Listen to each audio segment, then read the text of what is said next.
Is it good to go now? Okay, the recording has just started. So can I just get a confirmation from Tab if we're good to go? Yep. Thank you so much. Okay, thanks. Okay, thanks. So yeah, to clarify, we're debating on the first motion, right? Yes. So I guess we're good to go. Before we start around, calling PM. Here.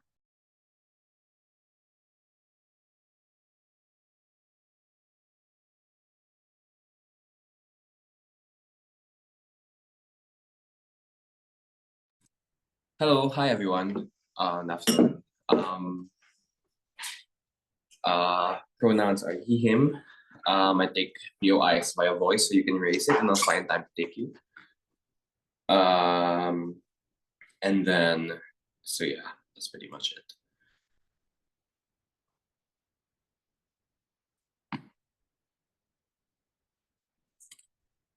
All right.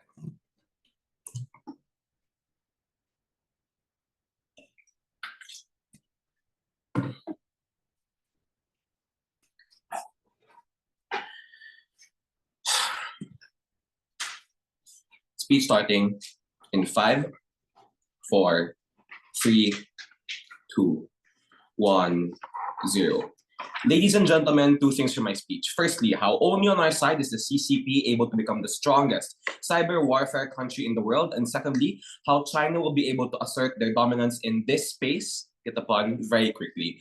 3 pieces of framing prior to entering my argumentation. Firstly, what does the People's Liberation Army Aerospace Force look like? These are all the aerospace assets. So they want to have control. They want to have the top-notch surveillance abilities, spying abilities, missile deployment capacity literally from space, IT control and hacking capabilities from any point in space. Obviously, you can do these things remotely, and you can attack any facility down in Earth, right? Obviously, if these things are connected, for example, to the internet and reliant on things like satellites. So this is a totally new things as well that was literally only established months ago. So very clearly, we're not talking about any facility that is not going to Mars, right? So it's not about going to other planets and exploring them for whatever scientific purposes yet, but it's about having control over the area directly above Earth.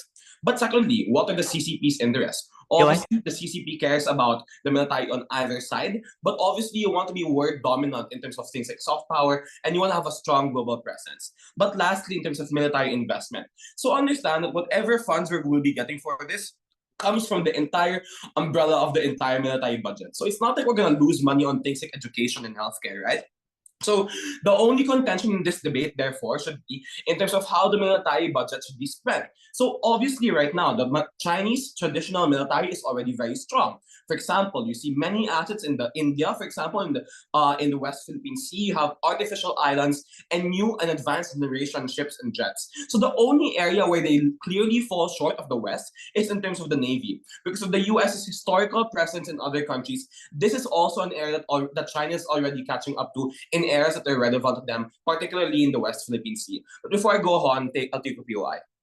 So what's the marginal benefit of these being in space? I think you can still have missiles and hacking from Earth. Oh, no, yeah, I'll prove to you the reasons as to why the benefits are exclusive on our side, if you just wait for my argument.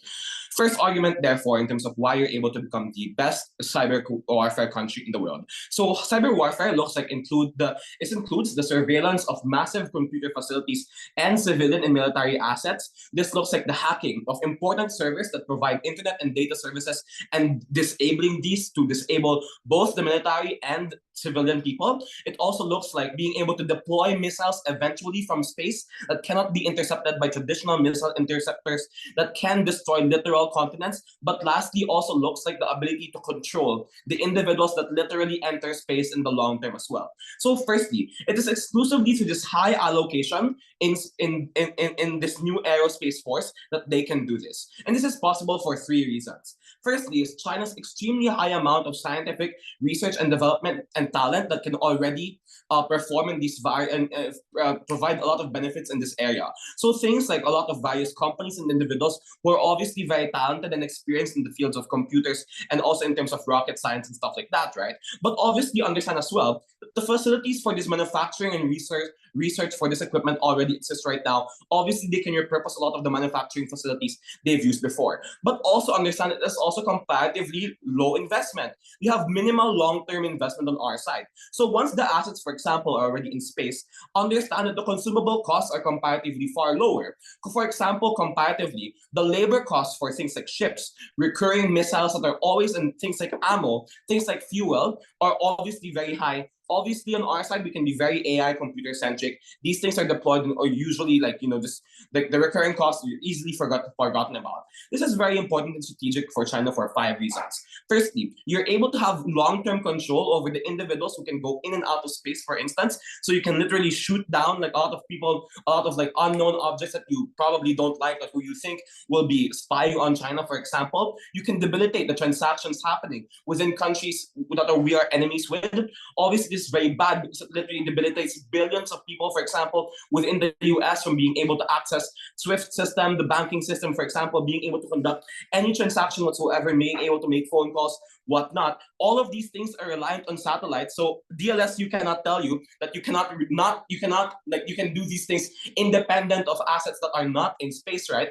But also, spying is just far more accurate. You're able to track movements of assets and know their next move all the time. See whatever smallest developments are happening within these small islands, for example, within the US. And you can deploy military assets that cannot be detected by traditional surface-to-air missiles from the ground, for example, or traditional ships. And lastly, since this is a very new project that is not popular yet, the funding needs to come from within the CCP because the attractiveness of the project for outside investors is yet to be seen.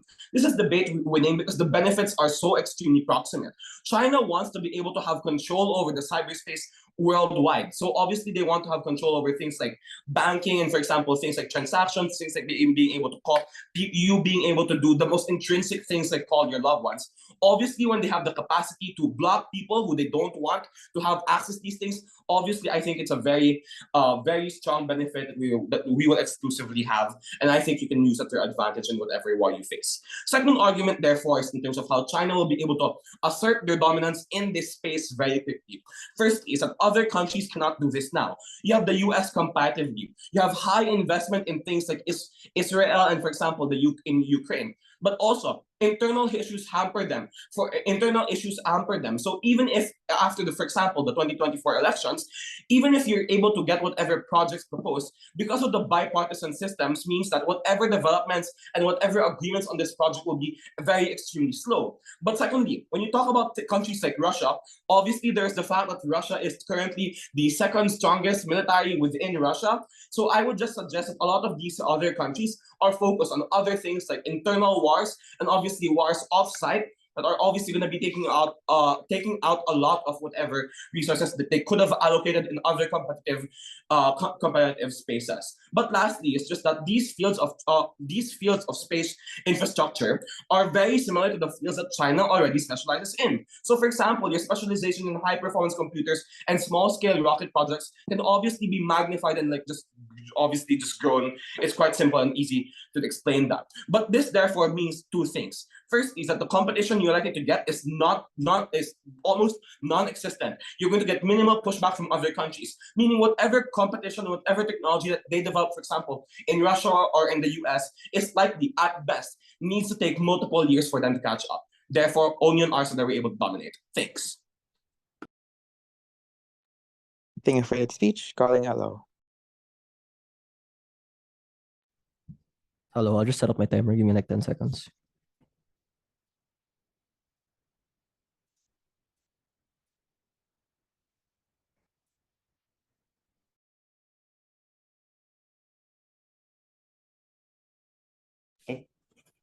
Okay, hi. PY through voice. I'll look at it. Okay. 3, 2, 1. If you notice the extent of change in government side, it's probably going to be a few seconds change, a few pixels change in terms of the quality of spying. But when Ichiro pointed out that the extent of change in their side is so marginal, I am going to prove by the end of my speech that the marginal change is just not worth it when you are giving up the vast majority of funding that can go to more pressing issues. First, on direct responses. I want to deal with PM's first and most important claim on cyber warfare. because he tries to say that cyber warfare is the future of China. This is how they remain dominant and relevant in the global stage. Why is this untrue? A couple of responses. Number one, in terms of increasing Chinese control of space, I think this is just untrue and unillustrated and just unmechanized, because they tell you that you can control access, but what are they going to do? Shoot down American satellites, shoot down French satellites? That's an act of war. And the CCP knows that if they shoot down American satellites, there will probably be retribution at the end of the day. So just like how they are unlikely to shoot down other unmanned American assets like drones or bases, they are probably going to be unlikely to shoot down these things.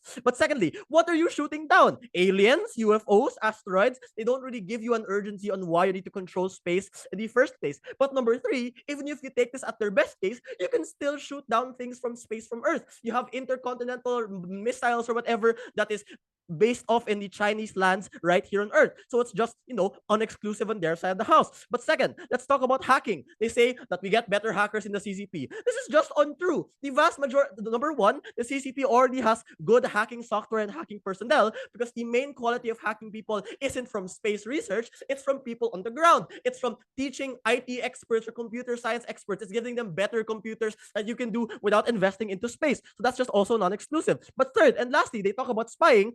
What? This is just untrue and illogical and just absurd. Understand that China right now already has a very in-depth surveillance system. Things like the social credit score in places like Xinjiang that is monitored by the constant supply of cameras everywhere at the end of the day. That is, surprise, surprise, controlled in Earth. So the implication of these responses is that number one, the vast majority of their impacts just aren't exclusive. You can do it. It's already happening right now without the massive investments in their side of the house. Even if there is change, it's very, very small, very, very marginal. First argumentation then on why it's just unnecessary and expensive.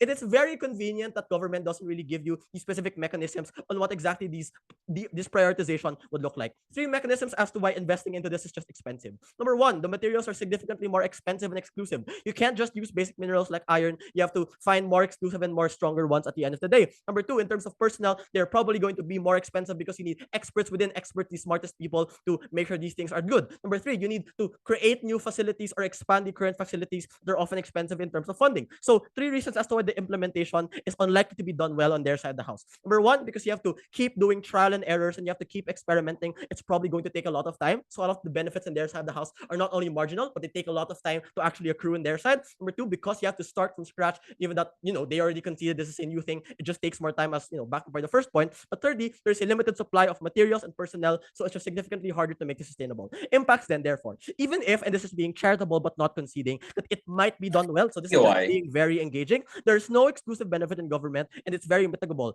Three things. Number one, in terms of surveillance, you can do that here. Number two, in terms of destruction, you can also do things like nuclear weapons, which you still invest in our side of the house, so that's just smooth.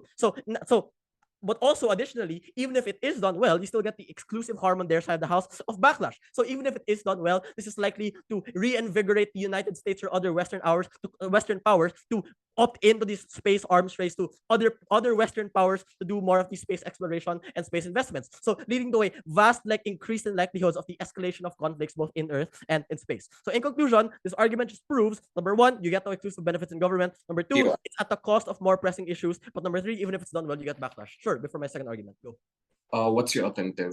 That's my second argument. Second argument is why independent positive argumentation on why we better secure interest in the current allocation of military budget. We have to talk about what the status quo allocation of military resources looks like at the end of the day and why it's in the interest of CCPs. I have four mechanisms to prove this. Number one, understand that in terms of the likelihood clash, it's probably going to be better done well in our side of the house because the actual allocation is done by actual military officials. So people who understand strategy and the nuances of war and defense and opposition and their side of the house, you have to rely on people like scientists who are probably not as knowledgeable. Number two, China has a specific interest in their navy because they have proximate naval interests in places like the West Philippine Sea or island clashes against Vietnam. So in their side of the house, when you remove or decrease funding into the navy, for example, you have other actors like the United States or Octos who can send more ships because you have less ships because you're funding less stuff. Second, understand that China has an inherent importance in the army. The main part of the Chinese army right now is to quell unrest in places like Xinjiang or Tibet. get. So in our side of the house, we are more likely to incentivize more Chinese people and to join the rank and file boots on the ground of the Chinese army, because you can incentivize them with higher pay or higher benefits, for example. In government, this is significantly worse offered from the point of view of the CCP, because things like protesters and internal dissidents are only emboldened when there are less boots on the ground, because you give the People's Liberation Army less funding. So we saw this one in 2013. Tibetan riots in the Tibetan capital of Lhasa were almost very dangerous, but it was only crushed by the presence of the boots on the ground and the army. So it doesn't matter if people are angry, as long as you have the funding and the happiness of the army, you get that better in our side of the house. But next, China also has an inherent interest in funding their external allies. So places like Pakistan or Myanmar that are inherent Chinese allies and securing their status as a hegemony in the in Asia in general. So in their side of the house, it's significantly worse, because when you give less funding to them, your geopolitical allies will get less funding. They're probably going to be angrier at you, and they're going to distrust you more, and they are more likely to opt into other actors like India or even the United States. The implications of all these mechanisms, therefore, is that all these illustrations and our points prove that this is the CCP's main proximate interest. And three specific reasons. Number one, to maintain their regional hegemony in Asia. Number two, they maintain their internal stability within Chinese lands. And number three, to deter other actors like the American West from engaging and making them angry and things like that. You cannot get this in their side of the house, because it is only exclusively better in our side, because this is a zero-sum game. China's economy is not limitless. Things like the post-COVID economic recovery and the financial crisis caused by the collapse of the real estate market caused by the Evergrande crisis means that in their side of the house, because there's only limited funding, you reallocate the vast majority of funding into space things that are expensive and unlikely to accrue immediately. At least in our side of the house, the current allocation deals with the most important and proximate interests of the CCP. We are more likely to hold into power. We are more likely to appease our allies. We are more likely to deter other bad actors like the West or the United States at the end of the day. So in terms of interest, we are the most proximate, we are the most prevalent, we are the fastest. We have to win this debate from first class already. Thank you.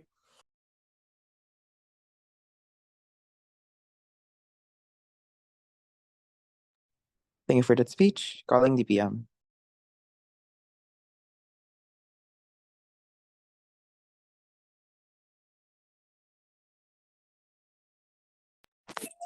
Hello, am I both visible and audible? Yep. You're both visible and audible. Got you. I'm Yesh, pronouns he, him. For POIs, just unmute yourselves and I'll tell you whether or not I'll take you.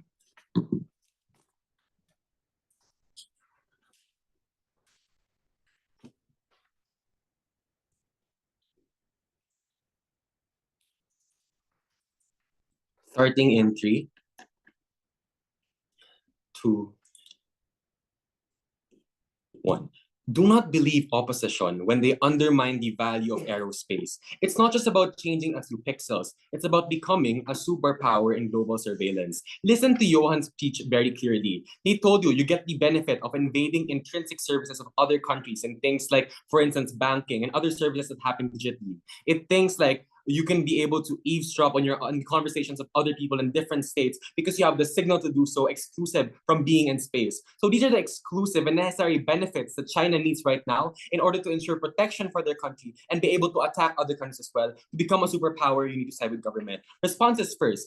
Is this in the best interest of the CCP? Firstly, you have to note that the fact that the CCP, government of China, already established the PLAAF already means that they see the value within the PLAAF, especially in terms of global control, as mentioned by Johan. So retrospectively, it is clear that the CCP wants this and wants to improve this, because if they didn't, then they probably wouldn't establish this in the first place. So even if it's like costly, as they say, the CCP already expected this and still went with it, especially since they already established this. So opposition cannot make any claim about people not wanting this, since the mere establishment already signifies that there is a state support already from people on the ground. The question is, should we fund this heavily? Johan already answered this, I'll extend this later. But secondly, on protesters, we still get Chinese workers. The people manning the aerospace are probably still Chinese workers or Chinese astronauts or Chinese hackers. So oftentimes we still be able to cater to the vast majority of Chinese people if their expertise necessarily leads to aerospace. So we'll still be able to fund them, etc., etc. So if you want to get better and get higher pay, then probably try to understand aerospace as well. So we think that's necessarily better. But moreover, it already has status quo anyway, where a lot of jobs are already prioritized. Like, for example, traditional warfare, they're already put on a pedestal and other people do protest against that. So if the harm is just protesting, that is the harm we're willing to stomach. But thirdly, on allies,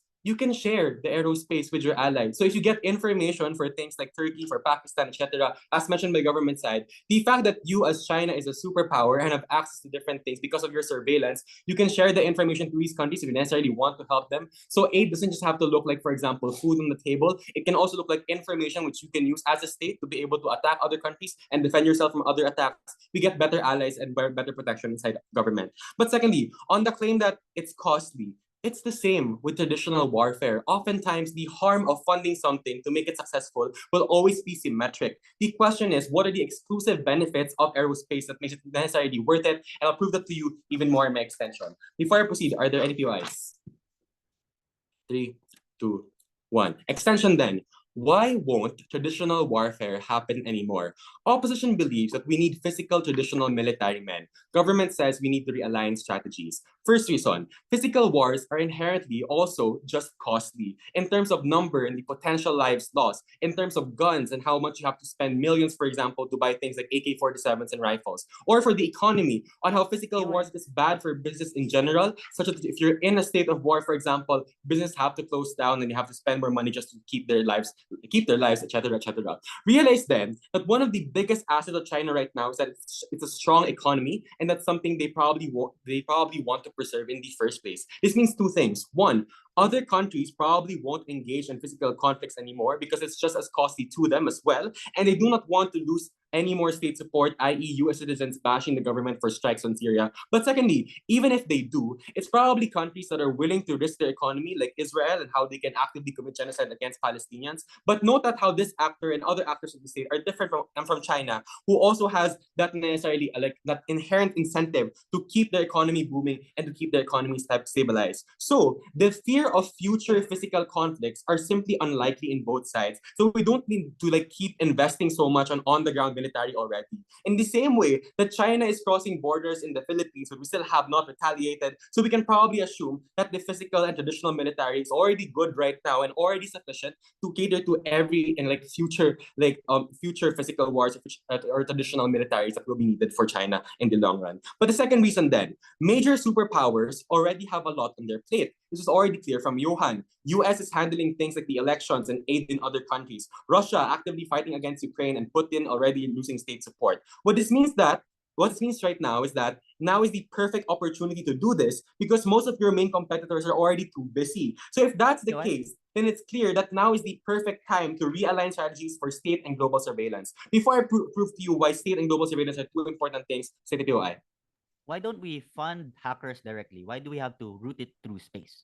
Because the capacity of hackers are ultimately limited. At least when you have a surveillance or a signal in space, you're able to hack more effectively because the signal necessary allows you to cross borders and be able to establish different ways to reach different countries, which are oftentimes limited if you just stay on Earth. So two things then. Why is state surveillance and global surveillance two important things for China? Firstly, state surveillance. You're able to look after your citizens, and it's already being supported right now with China's facial recognition software. The clincher then is that you're able to amplify these technologies even more by sending satellites to space to make the signal easier. That's in terms of capacity. Secondly, global surveillance. Oftentimes, we think that you're able to strengthen your cybersecurity too in China because your signal is protected by a server in space. So it's harder for states to counter you because again, if it's in space, it's probably harder to just necessarily attack it geographically. But secondly, active attacks like hacking and eavesdropping on conversations happening to other states are made more possible because of the fact that you have a strong signal in space and because of the fact that you're able to get that surveillance to necessarily have exclusive to aerospace. So it's good for China, both in terms of attacks and both in terms of defense. We cannot get this inside opposition. But thirdly, the most pressing concern right now is that China is already falling behind in terms of aerospace. The reason why people still doubt China's legitimacy is because they haven't infiltrated the aerospace industry already, especially when countries like the US and Russia are already there through things like the space race and who can send things in space faster. So if China does this as well, you emphasize the fact that you are a superpower that shouldn't be messed with because you can also actively compete within this industry. It's good for you in terms of global perception because people are more afraid, for example, to attack you because they realize how much surveillance you already have. But secondly, it's good for Chinese citizens because they're able to see that, maybe China really is a superpower and I should believe in Xi Jinping primarily because he's able to send signals or surveillance in the moon, in space. But secondly then, no one owns space. You can target other alternatives right now. You can arrest hackers, you can send missiles, you can like fight in the digital sphere. All of these harms right now in the alternatives presented to you by opposition, these harms are the harm of it being counted by other states are ultimately symmetric. The clincher then is that what is exclusive in aerospace is that no one owns the space. The space is free game. So if you're able to amplify your signals, you're able to protect your other alternatives as well from possibly being counted by other countries. And so you get more protection. You're able to amplify these existing alternatives even better to aerospace. For all those reasons, very proud to propose. Thank you. Thank you for that speech. Calling on DLO. Here. PI through voice. Sorry, I'll just drink water.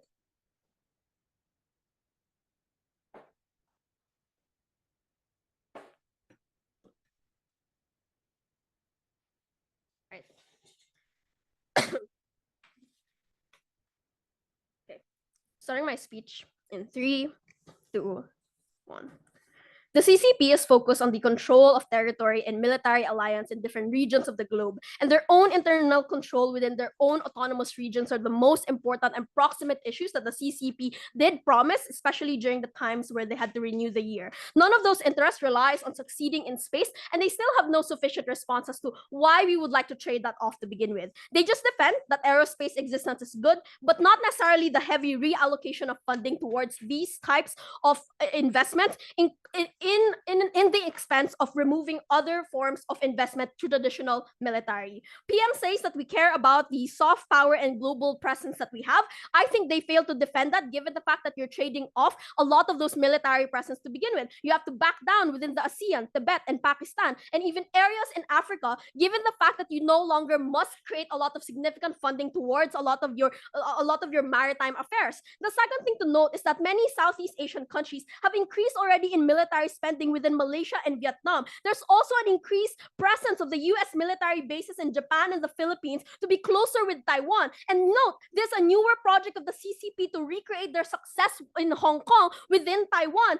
And I think the US is already further encroaching. I think you're leaving yourself more vulnerable given the fact that we've already backed down in order for you to fund a lot of those aerospace technology to begin with. I think these are things that they don't necessarily defend or explain as to why it's okay as a trade-off when we explain these are crucial points and pinpoints towards the CCP. The second thing is that significant allocation means reallocation, taking away from those traditional things. So if the assuming benefit that they have on their side of the house is only information, I don't think that's a significant benefit. That's such a small benefit on their side of the house. Our benefit is defending ourselves from places like insurgencies in Tibet and even places like Hong Kong and Taiwan who don't want you to be successful in creating a lot of that leverage within that territory. Given the fact that there's no meaningful support for you now, even our allies need tanks and drones, and that's the reason as to why modern warfare as of today still is significant and still something that is reliable. All of these responses means that one,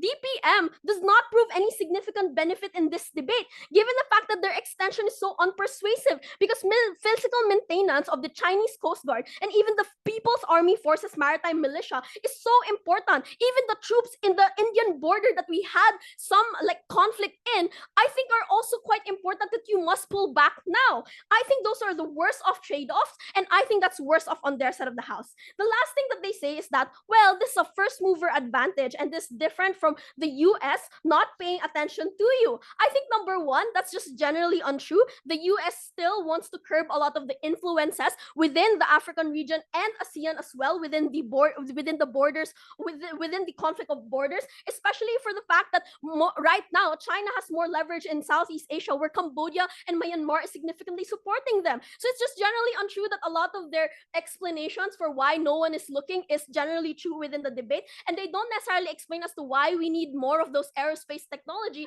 if you can just simply do that on Earth anyways. So in conclusion, a lot of their benefit is so minute, so even if you assume any generosity to their side of the house, the trade-off is just too big. The first thing that I want to extend on in space legislation especially for the use for it during wars, speeds up, and China is just generally unprepared to take on Western institutions that would halt and prohibit them and even aggress towards them. Number one, scrutiny against space exploration, especially for common citizens within China itself who prioritize economic policies and foreign policies just generally greater. So for right now, a lot of more internal support for the Evergrande and even protests within their own autonomous regions are things that more citizens want. It's more proximate to them to see that you're spending a lot on things like tanks, in contrast to a rocket or more satellites where it's not necessarily proximate to their interests. I think internally, CCP always relied on the internal support for their many aggressive foreign policies in order for it to fly, given the fact that if they have internal conflicts, it's just unlikely for them to be successful in a lot of the funding that they do.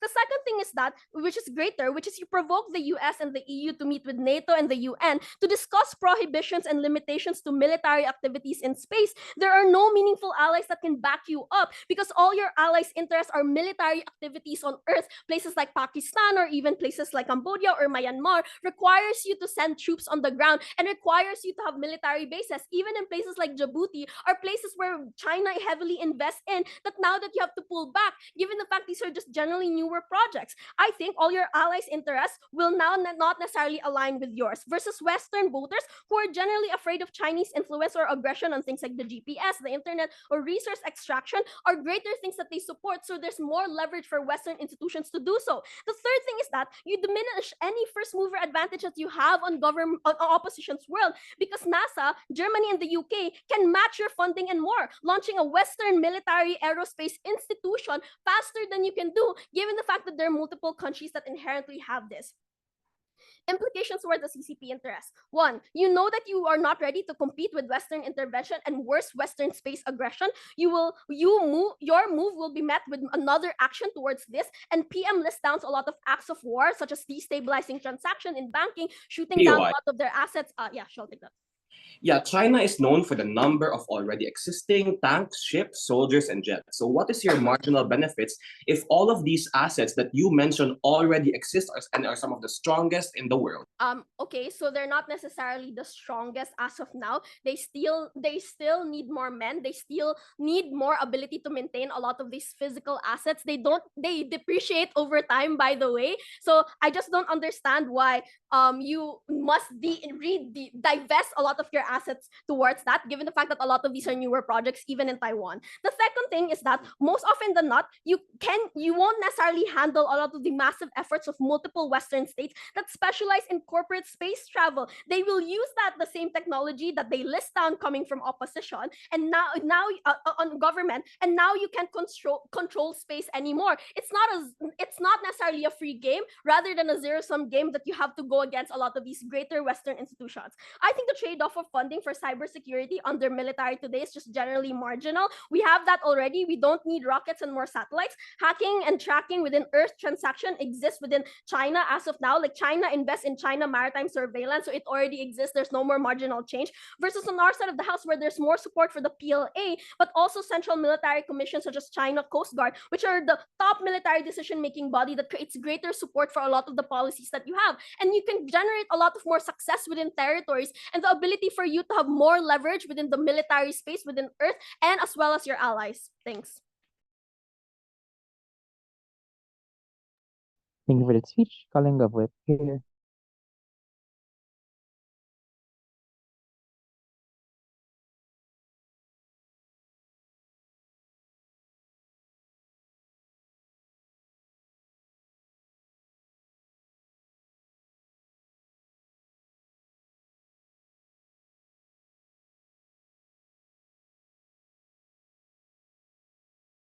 Hello, POIs through voice.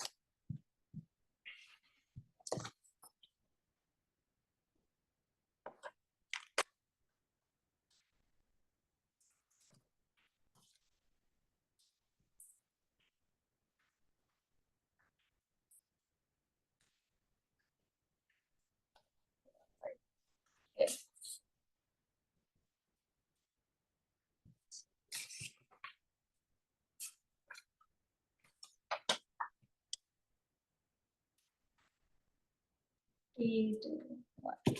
What? Oh, sorry. Okay, wait. My phone is lagging. Can I record on someone's phone? Sorry.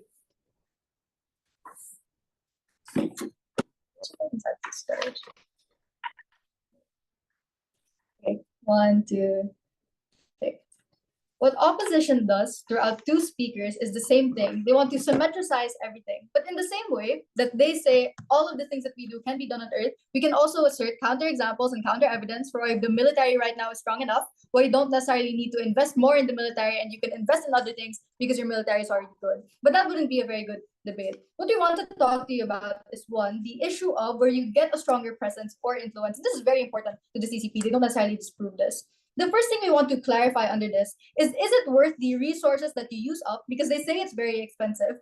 For one, they don't prove why China can't access these things. We'd argue it's easy for China if China is rich, and nobody will contest that in that debate. But I'd argue even further that some materials they probably already have, because their specializations as a country are already in line with these things even before you invested in it, even before you made it, or even before you endorsed the new arm. This is what Johan tells you very clearly. Things like your manufacturing power, things like your access to tech that other countries don't necessarily have, like Johan already says. So these are things that we'd argue isn't very expensive to China. They probably already have the materials within their country already. Two, even if it is expensive, it's the same cost. Guys, read the motion. It's the same military budget. We're just allocating it to one arm within the military. So these are things that are probably already expensive, but it's also expensive under your side. It's very clear coming from Johan that we're not necessarily reallocating other things or other budgets into this one. It's the same set budget. We're just allocating it within the military. So it's not necessarily true and it doesn't make sense. The cost is the same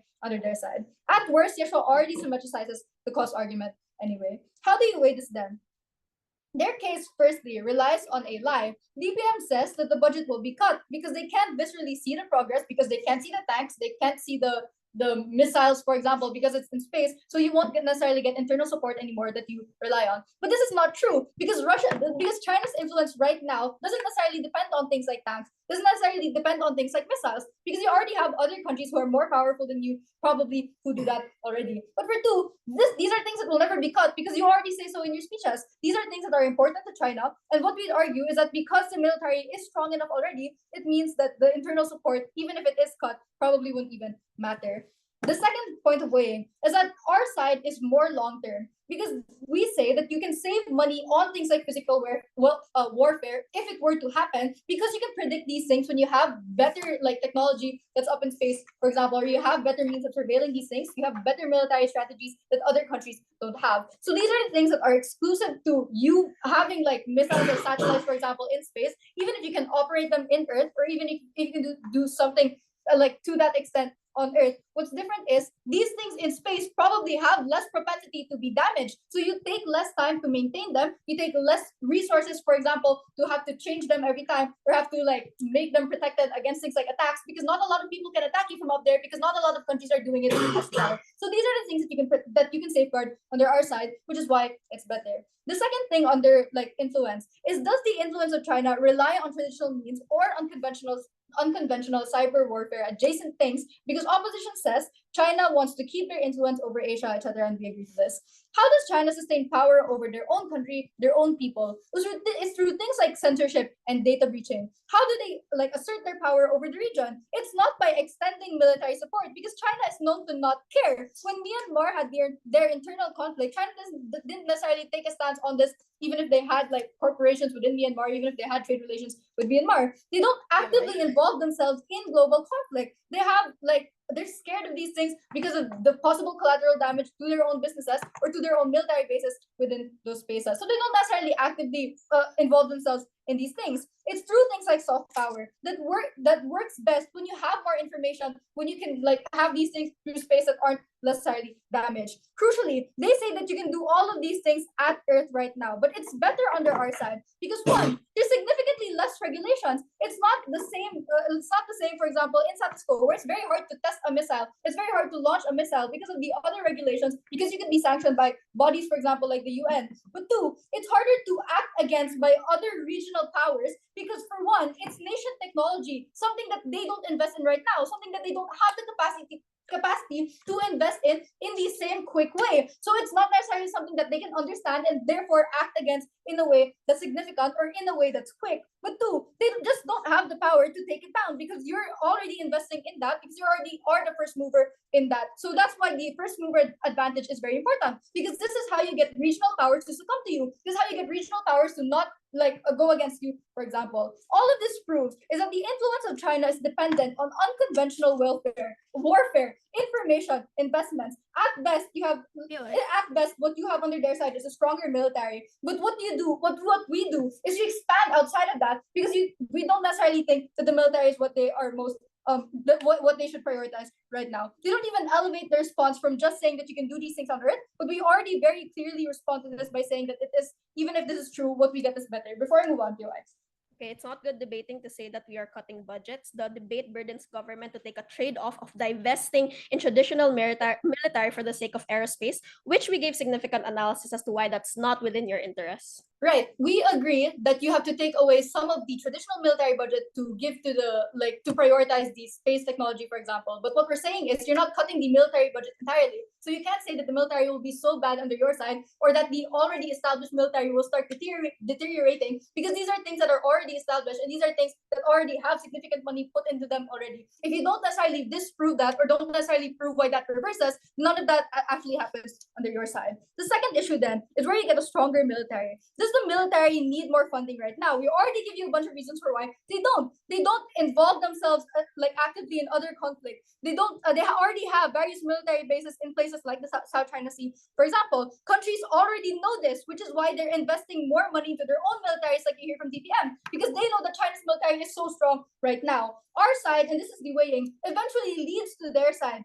Because even if it's not to the same extent or to the same speed, it's okay. Because you already say what the military right now is already capable. What you get is better military strategy. What you get is better surveillance or better spying, for example, that people or within your region or your enemies can't necessarily take down to the same easy extent.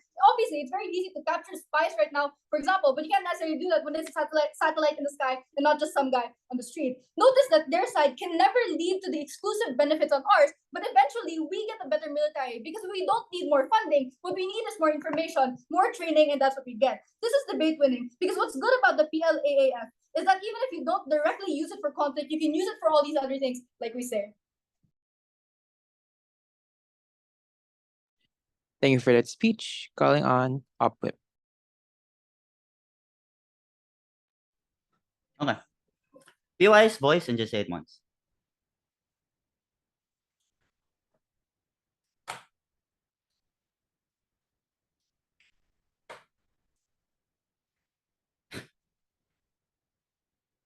Three, two, one.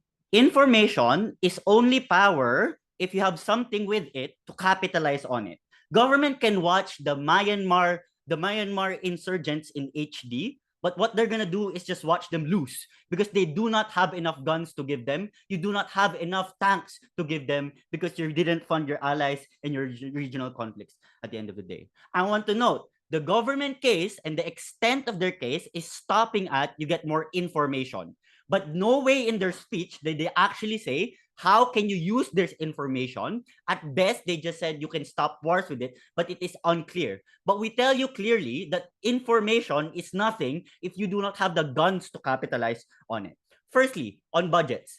On both sides, there is the same budget. It's a question of, do we want to continue funding what you're funding right now and maintain it, or do we want to reduce it and go to military funding? And no, it is not some part of the budget. The motion clearly states it's a significant part of the budget. The first debate, and this is something we clearly win on, is the debate of, does government even achieve significant benefits? Let's look at the benefits. There are three things. The first thing they said is better signals. The hackers can exist on both sides. We can fund them. They just said better signals. Sure, I mean, unclear why exactly signal is military. You can still have signals if it's just technological purposes. You don't have to have it with guns. The second thing is they said put the servers there, but I think you can still bomb the servers there because guess what? The US is closer to space than they are to China. It's still possible for you to launch intercontinental markets. The third thing they said is maybe they can eavesdrop. I'm not sure how this technology manifests on Gov. They did not argue it. You cannot even hear anything in space. I'm not sure how you can even have that. But even if you do get that, Gabby gives so much reasons why this is significantly more expensive. It's not just about the materials. It's about the personnel. It's the fact that you have to start from scratch. You have to trial and error. It's the fact that you need more facilities and start from scratch. So what this means for the debate is, even if government does magically get that, even if they did not match my LO's proper implementation framing, their benefits are so marginal or so little. So the margins are a few seconds of bombing, maybe a few pixels more, and I'm not sure why that's beneficial. But even then, let's engage. Assume let's give them all that benefits. All of our material proves that we're willing to trade it all off because there are far more proximate concerns that the CCP has. What is the CCP priority, and why is it specifically with the military down there than the military up there? The first thing is on regional conflicts. We tell you that regional conflicts in the status quo is badly needed to be maintained. They just said, hey, the Chinese military is strong right now. The Filipinos aren't fighting back, therefore they won't fight back again. There's three reasons why this wouldn't fly. The first thing we said is maintaining a military is extremely, extremely expensive. Tanks are oil guzzlers. The Navy are oil guzzlers. You literally spend on personnel costs, insurance costs, and everything that comes with the military, considering that you are encroaching on everywhere else in China. There's Xinjiang, there's Tibet, there's Taiwan, there's Hong Kong, there's the West Philippine Sea. There's literally everything. That's why it's so expensive. Second thing is, even if they are strong, America and their allies capitalizing on like the Octos on the West Philippine Sea is far stronger. It is a race to be able to take that piece of land. And if we are letting them go through there, we're losing it. Number three, we're also fighting against insurgents. The military serves as a soft power to ensure that people do not fight back against us. And when they see us pulling our funding back and pulling our soldiers back, I think there will be more emboldened on government side. Sure. Even if you don't believe that the military is strong enough, what we prove is that China's global power and influence doesn't rely on military power, especially when these conflicts are so small, so it's not a priority. It is specifically important for China, not because they are willing to challenge the US, but because their opponents are literally insurgents in their neighboring countries. They need to instill peace in Xinjiang to be able to get legitimacy. They need to instill peace in Tibet in order to make sure that the government follows them and so on. So it's not true that they don't need the military. They badly need it in the status quo. And lastly, it's also expensive because they're expanding right now. They said warfare is cyber. We disagree with that because the vast majority of military spending of China is physical, because you're fighting against insurgents, because you're fighting against the India. You're fighting against wars that are in here in the status quo. Furthermore, it is not just that, it is also soft power. But even then, even if it is cyber, it's not like you can do anything. Government side might get information, but it is unclear what they can do with this information. Compared to our side, where it's very clear that we use this to stop Western encroachment, to stop insurgents, to maintain our legitimacy to the people, and so on. So, firstly, we're better able to contain our regional conflicts better, even if they can surveil them. Number two, we're also better on helping out our allies. At best, they said we can give our allies information, but the extent of help is just information. Maybe we can watch them die, but on the opposition side, we're actually giving them guns in order for them to not die in the first place. Information can only give you so much if you do not have the fighting capability to fight back. So we're far better for the CCP in terms of stability within their regions and their power in their neighboring countries. Now let's talk about the global sphere, because this is what they want to debate on. Encountering the US. They said we need this in order to counter the US. But at the same speech, they literally said they will shoot down anyone that will come into their airspace in space and so on. I think this is a war of aggression, and it is something that is not something that government, the China, the CCP will want at the end of the day. We tell you it's extremely unstrategic, even if you have guns in space, to do anything with it. Number one, it makes an arms race with the US. You might have first movers advantage. Kim literally said it does not matter because the US was there first. The US just needs a reason to go there, and you are giving them an active reason in order to plan their intense technological progress and so on. You still lose it out. Number two, the space is a communal thing. Everybody will hate you. It is not just the US. And thirdly, I think it's still unclear why exactly is it why you should control space in the first place. So even if you have the ability to control space on government side, it is unclear why it's in the interest of the CCP when it makes them everybody's enemy, when it makes the US go stronger than them, because a first mover's advantage is only there to get you first. But when the US, the big boy, comes in with their intense technology and a reason and a moral high ground to fight back, I think China will be nothing in the space race. So the CCP is just better on opposition side. Thank you for the speech. Calling up reply. Here.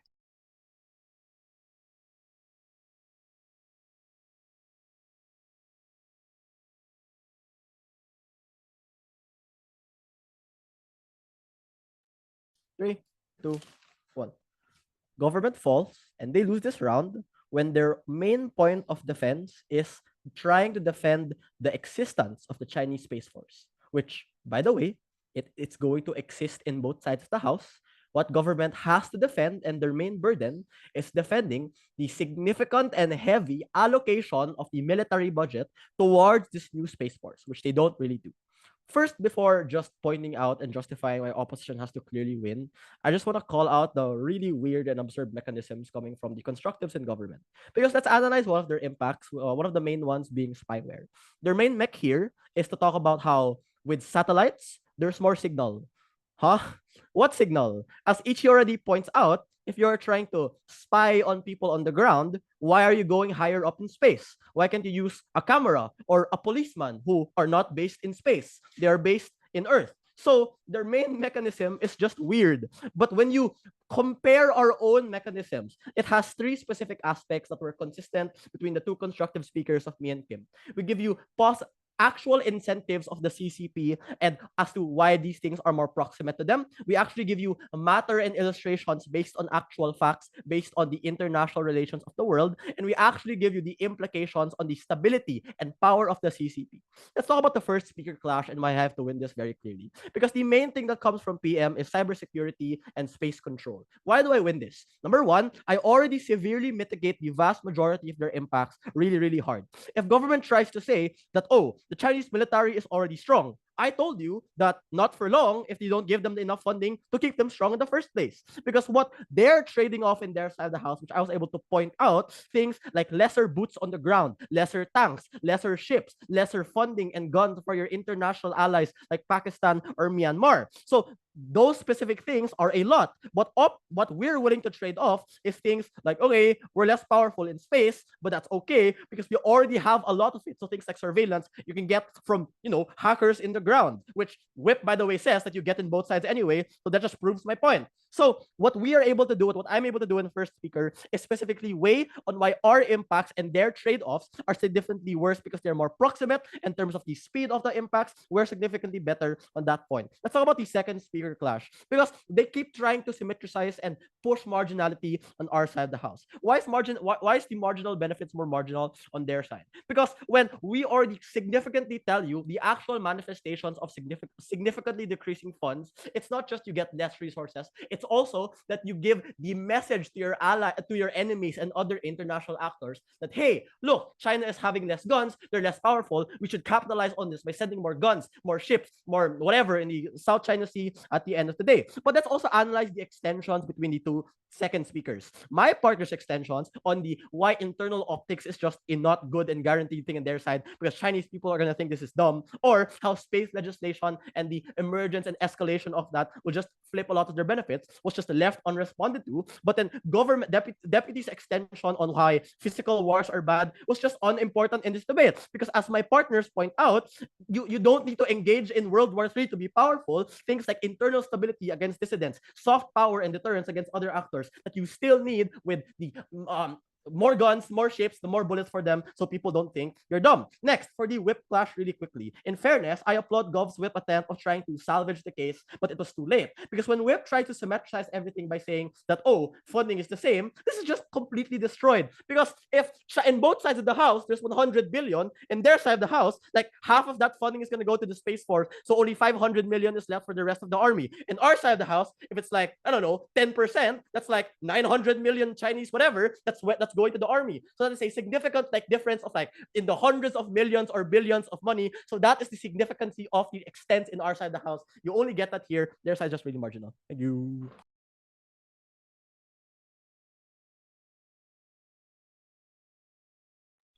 Thank you for that speech. To finally end the round, calling on Governor Play. Here.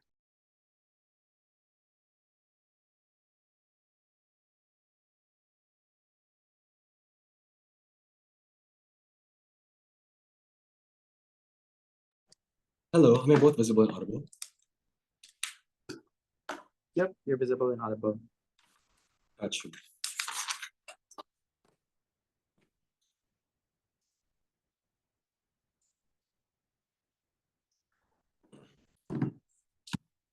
Starting in 3, 2, 1. Information is powerful. If I was a murderer and you already knew, you can better prepare, run away, and become open to other choices to defend yourself against me. Realize that in the CCP, it's not just any kind of information. It's military information. We know the banking services coming from Johan. We can eavesdrop when the next attack will come. We can realign military strategies depending on what the space servers tell us. These are the exclusive benefits opposition conveniently chose to ignore. That's why from first exchange alone, we already win. We make the military smarter in government side and therefore much more effective. Let's take it speaker by speaker. Leader of opposition. They say it's costly. One, it's still under the same cost. It's both under the same level of military. So people will always believe in this because they are under the same cost of state protection. This means then that the claim of people protesting and being against it is simply untrue. At worst then, the harm is symmetric. Because if in both sides already costly, then people will probably protest regardless. Secondly, they said that you can do other alternatives on Earth. Two things. One, we already told you that this happens in extents, especially in terms of capacity. Hacking on Earth is different from hacking with space. When oftentimes, when you are in space, you have access to different more opportunities to be able to eavesdrop in global conversations and be able to infiltrate systems better, like the banking services that was clear from Johan a while ago. So, if you necessarily want better hacking, which is something opposition also wants, you get that when you have a stronger signal in space and are able to necessarily tailor fit your hacking in terms of the needs to get from that information. But secondly, on the alternatives under attack, you can attack